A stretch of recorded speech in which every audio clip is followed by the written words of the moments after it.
नमस्कार, मैं डीपी शर्मा आप सब विद्यार्थियों का स्वागत करता हूं और आप सबको बता दूं इस बार भारत सरकार की एक और बड़ी वैकेंसी के साथ मैं आपसे मिल रहा हूं।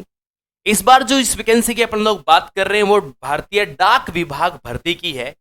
और साथियों आप यहां पर देख सकते हो पोस्ट जो आपके पास टोटल है वो 21,413 पदों के ऊपर टोटल आपकी भर्ती है। और साथियों दूसरी बड़ी बात ये कि इसके आवेदन 10 फरवरी से आपके स्टार्ट हो चुके हैं, फॉर्म स्टार्ट है और इसकी लास्ट डेट आपकी 3 मार्च 2025 तक की है। इसमें फीस का सिलसिला जो है पुरुषों की 100 रुपए लगाई जा रही है और यहां पर महिला वर्ग के लिए बिल्कुल निःशुल्क रहेगा। महिला वर्ग के लिए इसमें निःशुल्क है। और इससे भी तगड़ी बात मैं आपको आगे सारी बातें बताने जा रहा हूं। निःशुल्क रहेगा महिला के लिए और ये जो फीस है ना ये मेल कैंडिडेट्स के लिए यहां पर 100 रुपए रहने वाली है। ओके, अब आप इस भर्ती में बात करते हैं वन बाय वन क्या क्या इसमें अपने को क्वालिफिकेशन चाहिए।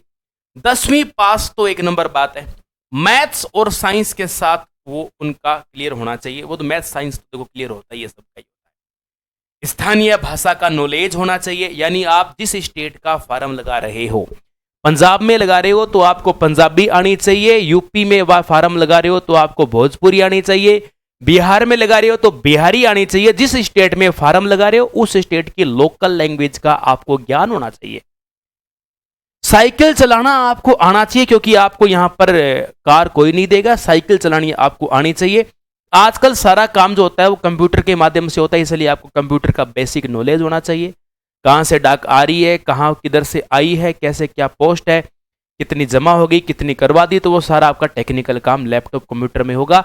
तो आपको कंप्यूटर का बेसिक नॉलेज आपको होना चाहिए RSCIT जैसे इस हिसाब से।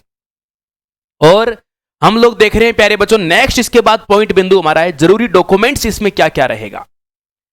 10th क्लास की मार्कशीट आपको चाहिए, जाति प्रमाण पत्र चाहिए, आधार कार्ड चाहिए, स्थानीय निवास प्रमाण पत्र चाहिए और पासपोर्ट साइज की आपकी फोटो, मोबाइल नंबर और ईमेल आईडी। ये आपके नॉर्मल डॉक्यूमेंट्स होते हैं जब आप फॉर्म लगाते हो, तो ये तो एक कॉमन सी बात है, ये तो होते ही होते हैं। सिलेक्शन की प्रोसेस, इस पर इस बात पे ध्यान रखना, यदि आप सोचते हो कि सर जी हम पहले तो जैसे भी थे लेकिन ये वैकेंसी कुछ इस प्रकार से है, इसमें आपका सिलेक्शन जो होगा वो परसेंटेज बेस के ऊपर होगा, यानी कि आपके 10th में कितने परसेंट है और 10th के परसेंटेज के आधार पर ही आपका यहां पर वेरिफिकेशन होगा। तो ये विशेष तौर पर याद रखना पड़ेगा आपको, क्योंकि आपका यदि परसेंट कम है, आप 50% से बिल्कुल नीचे है, तो सीधी सी बात है कि आपको फार्म भरने का कोई मतलब नहीं है, क्योंकि पद आपके 21,000 पदों के ऊपर है।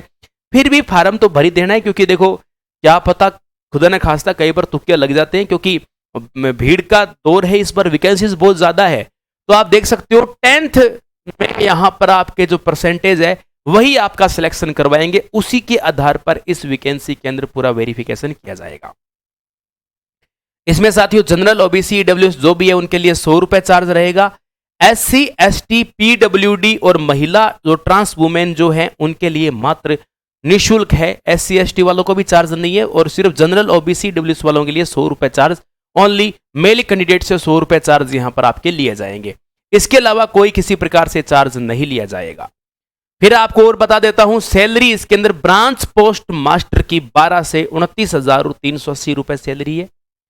असिस्टेंट ब्रांच पोस्ट मास्टर जो है उसकी 10,000 से लेकर 24,470 रुपए सैलरी है। डाक सेवक 10,000 से लेकर ये 24,470 रुपए सैलरी है, यानी इसके अंदर 3 अलग अलग पोस्ट है। उन पोस्ट में एक BPM पोस्ट है यानी ब्रांच पोस्ट मैनेजर है, मास्टर है, एक ABPM की पोस्ट है और दूसरी आपकी डाक सेवक जिसको आप डाकिया बोलते हो। डाकिया, डाक लाया, जगह जगह आपको साइकिल चलानी आनी चाहिए इधर जाने के लिए, तो डाक सेवा के लिए ये वाली जो पोस्ट है इसमें 24,000 रुपए अधिकतम आपकी होगी लगते ही। पे ग्रेड थोड़ा इसमें कम है, 10,000 रुपए सैलरी इसमें शुरू में मिलेगी। एज लिमिट है 18 से 40, यानी 18 साल से लेकर 40 साल तक के कैंडिडेट्स इसके अंदर फॉर्म लगा सकते हैं।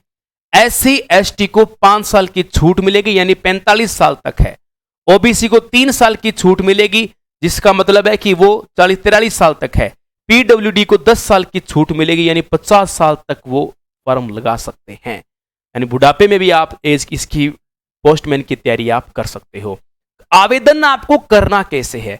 आवेदन करने की सीधी सी तरीका है कि आपकी एक इंडिया पोस्ट पोस्ट जो GDS ऑनलाइन गवर्नमेंट पोर्टल पर जाओगे और यहाँ पर जाके आप ई मित्र वाला अपने आप ही आपका लगाएगा। आप डॉक्यूमेंट्स लेके ई मित्र वाले के पास जाओगे, ई मित्र वाले का शुल्क दोगे और अपना फॉर्म भरवा के आओगे। फोटो आपके पास लेटेस्ट होनी चाहिए, ज़्यादा पुरानी फोटो ना हो, खास करके ध्यान देना है। यदि आपके बिल्कुल ही 40-42% है तो आप टाइम मत खराब कीजिए, नेट समय खराब कीजिए, न खुद का न ई मित्र वाले का। फिर भी आप चाहते हो कि ई मित्र वाले घर चलता रहे तो आप कोई बात नहीं, उनको आप जाके फार्म भर के आ सकते हो, कोई दिक्कत की बात नहीं है। इस बहाने कहीं आप फार्म भरने के बहाने कहीं देखे आओ, घूमे आओ तो वो आपकी अलग इच्छा है। तो ये विशेष तौर पर आपको ध्यान देना है। पोस्टमैन की साथियों वैकेंसी थी, हाँ आपके सामने जोरदार वैकेंसी थी और इस तरीके से देख सकते हो लंबे टाइम बाद पोस्टमैन की वैकेंसी अपने यहाँ पर इंडिया के अंदर आई है, काफी लंबे समय के बाद में आई है। 21,413 पदों के ऊपर ये भारतीय डाक विभाग में भर्ती है। जरूर साथियों अभी फॉर्म लगाइए, वेबसाइट पे थोड़ा इशू चल रहा है, स्लो चल रही है, जल्दी फॉर्म लगाइए क्योंकि लास्ट डेट के दिन भागोगे तो आपकी बहुत दिक्कत रहेगी। ओके, लगे रहिए साथियों, आपको हमारी तरफ से बहुत बहुत शुभकामनाएं। और साथियों यदि आपको जीके वगैरह पढ़ना है तो अपना YouTube channel DP Sharma ji के आपके लिए रामबाण साबित होगा।